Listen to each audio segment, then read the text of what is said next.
Hello. Thank you all for tuning in to Tax Increment Financing, Understanding the Basics. In this presentation today, I'm going to basically break down the ins and outs of everything that you kind of need to know about tax increment financing to get a good understanding, specifically about what the village is proposing to do in reference to turning the whole entire village into multiple TIF districts. So, that being said, I'm not going to waste too much time. Let's go ahead and get started. So, before we get into the meat and potatoes of this subject, as a teacher, I always like to try and break things down into the simplest components and then build up from there. So, if you are trying to understand what TIF refers to, let's break it down. TIF stands for Tax Increment Financing. Taxes, of course, is some type of financial penalty or financial amount that's levied or imposed on the purchase of a certain item. Okay. So if you go to the grocery store, you buy a candy bar, you know that they're going to basically charge you some type of tax in order for you to actually be able to purchase that candy bar.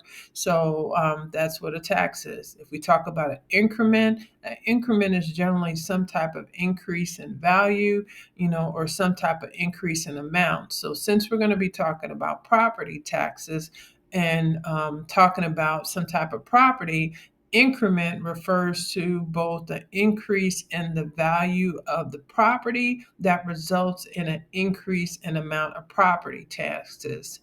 The other term, financing, when we talk about financing, that's some type of economic tool that's used to purchase something. So, like I've said before, we've all at this ripe age at some point in time had to finance something, whether it was your education, whether it was a car. So, it's basically a means for you to be able to secure the purchase of something. So, when you put it all together, when we talk about TIF is basically an economic tool that's used by municipalities to be able to fund some type of project. And in reference to TIFs, it's usually some type of redevelopment project.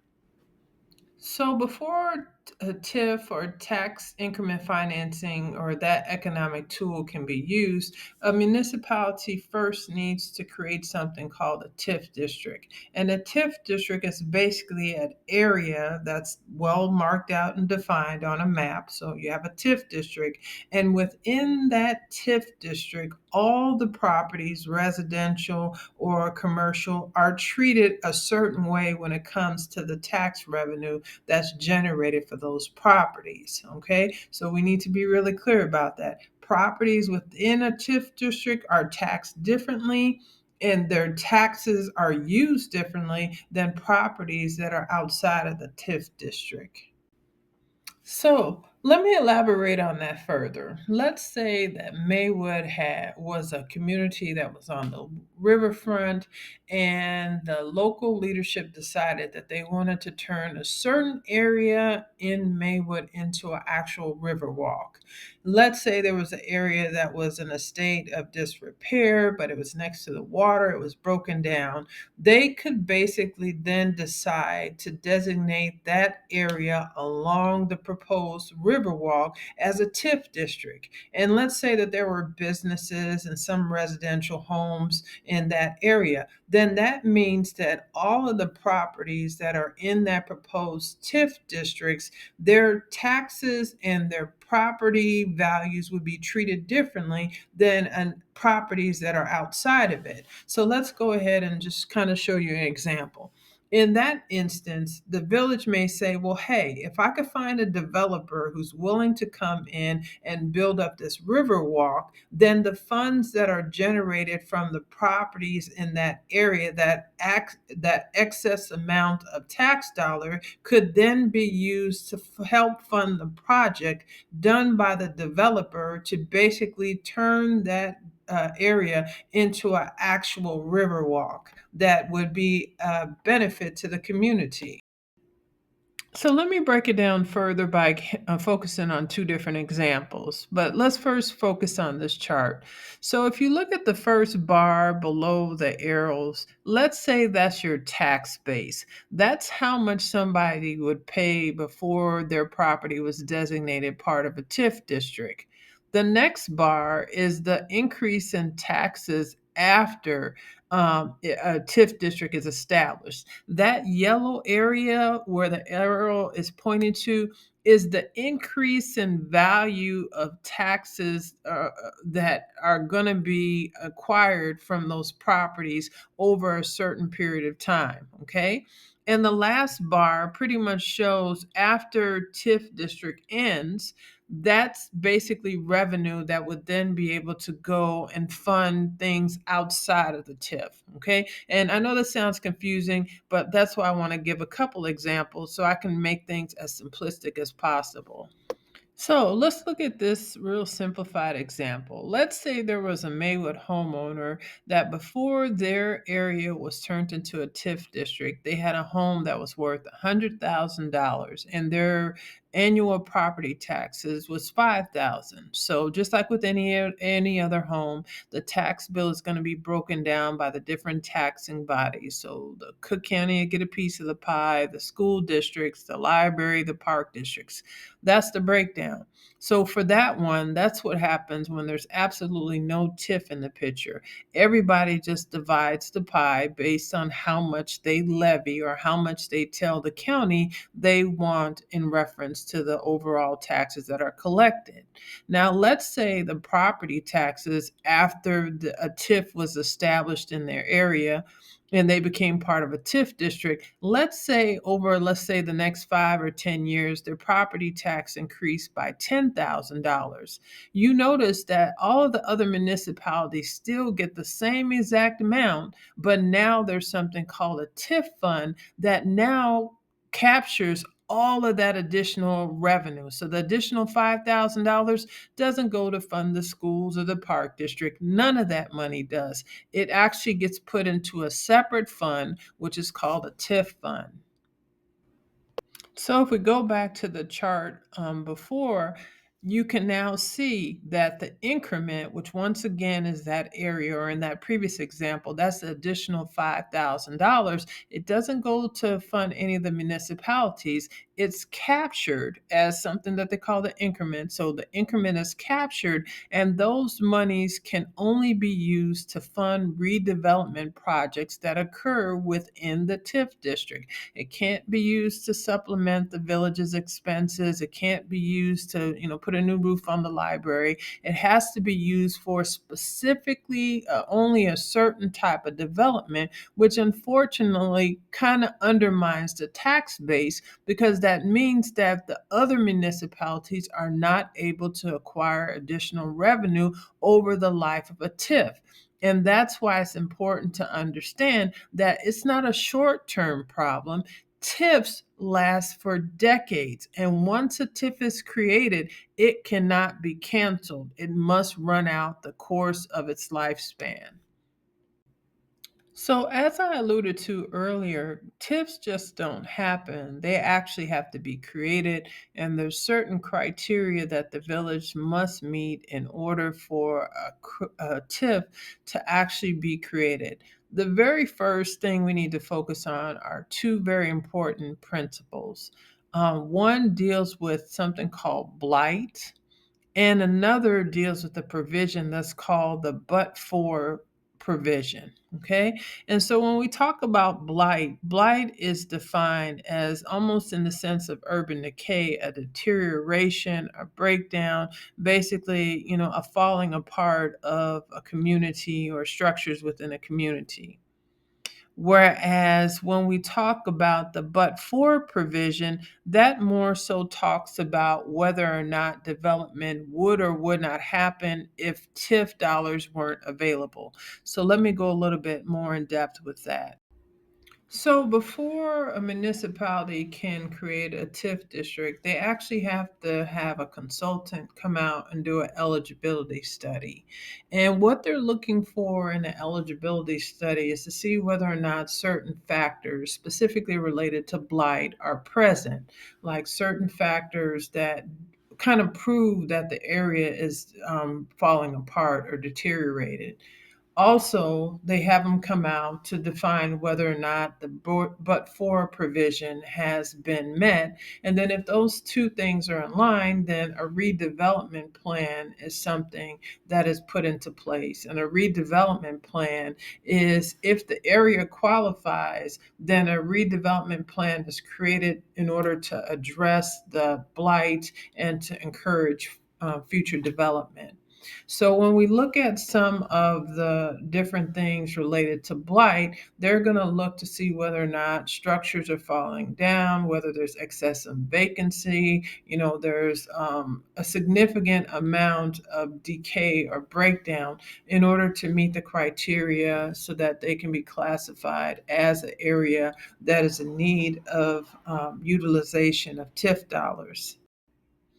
In part two of this series, I'll get a little bit more into the but for provision, but just to simplify it, the but for provision pretty much is saying that if it weren't for the utilization of tax dollars, specifically TIF dollars, to kind of be able to undergird or subsidize the developer's cost to invest in the community of Maywood, that development would not occur. Okay, so just think of it like that, meaning that they're saying that because the area is so deteriorated, no investor is going to see the value of trying to invest to fix that community up unless you were to provide them with some type of subsidy, such as TIF dollars. So if a municipality is able to meet the burden to prove that that's the case, then a TIF district would be allowed to be voted upon so that it can be implemented in that community. So let's get down to the nitty gritty of this particular presentation. This is the most important part. I wanted to just let you know some important facts that you need to know about TIF districts.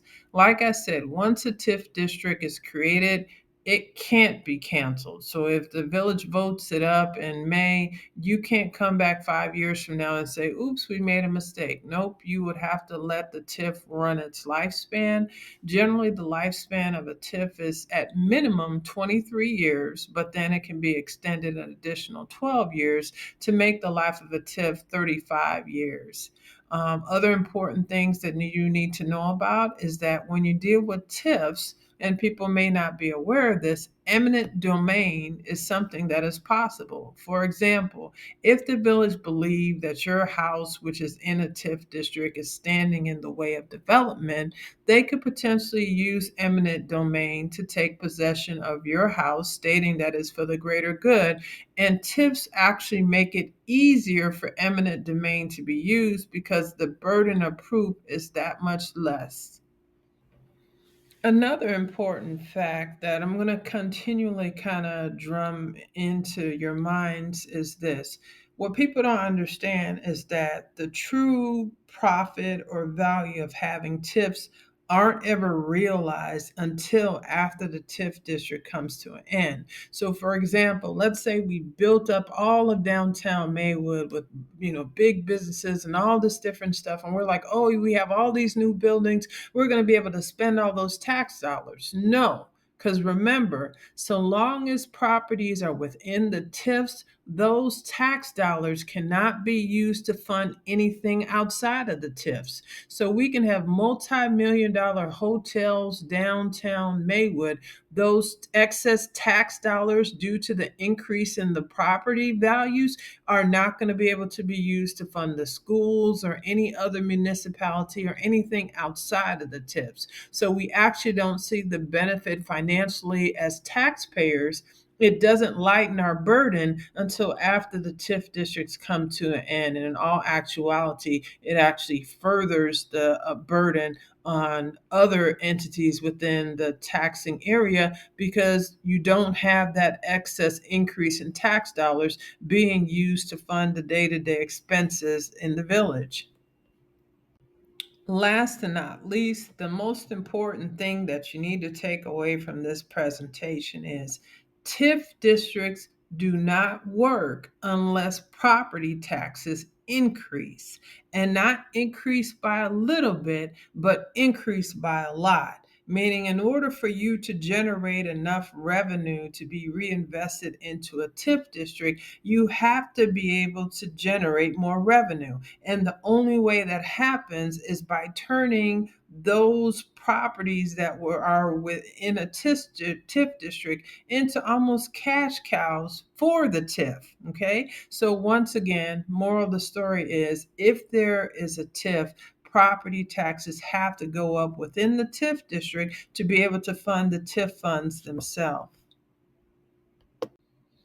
So, what makes things even more problematic is that for tips, it's almost like you're speculating, like in real estate or in stock. You're betting and hoping in the future, 23 years from now, that the development of the community will happen, and then you'll be able to reap the rewards and be able to basically decrease the tax burden. But you have to understand that that's a long way down the road. That's 23 years down the road that the village is going to have to be able to make do on a shoestring budget. And if right now the budget that we have is not enough to be able to meet all our expenditures, then it's only going to get worse in time. And due to that happening, it's going to increase the burden on people who are already overtaxed to the point where gentrification begins to become a topic. Meaning, if the property values continue to rise, you're getting less resources, you have less money available to distribute to the schools or to the park district, then a lot of times people end up getting taxed out of their own community. So if you look at the tax distribution right now, we know, like I stated earlier, the schools, the library, all of those parks and other entities get a certain amount. But when you add a TIF fund into it, the TIF funds, especially if you're going to turn the whole village into a TIF district, is going to take up a humongous part of the pie. And so, what does that mean? Not in the short term, but in the long term, while we're hoping that redevelopment projects are going to occur and we're hoping that, hey, we're going to make enough money to be able to cover all these expenses, that's putting all your eggs in one basket. And for the village to make everything a TIF district, that ultimately is going to lead to some severe financial challenges for the schools, for the parks, and for people in general. Because this is not just you're turning a certain small area, you're turning all residential, all commercial properties into a TIF, then ultimately money is going to be hemorrhaging from the village into its own little separate TIF fund. And we'll talk about that more in part two as far as the issues and the troubled history and even the troubled present management of tips in our community. And we'll really get down to the nitty gritty and the heart and soul of why what the village is attempting to do is basically potentially going to tank Maywood's tax base by putting too much of a financial burden on the backs of individuals who are already overtaxed. So if you want to learn more about the specifics, and then you have to tune in for the gentrification video. I'm sorry, technology is technology, and I have to do the video all over again, but I promise you it's worth the wait. And when you start to put the pieces of the puzzle together, you're going to begin to understand that this is not being done for the betterment of the people. It is the next step in the consolidation of power within Maywood into the hands of a select few who are out to control Maywood's outcome in general. So, that being said, I thank you guys for all tuning in, and please check out part two of this series and then also the gentrification video. Thank you.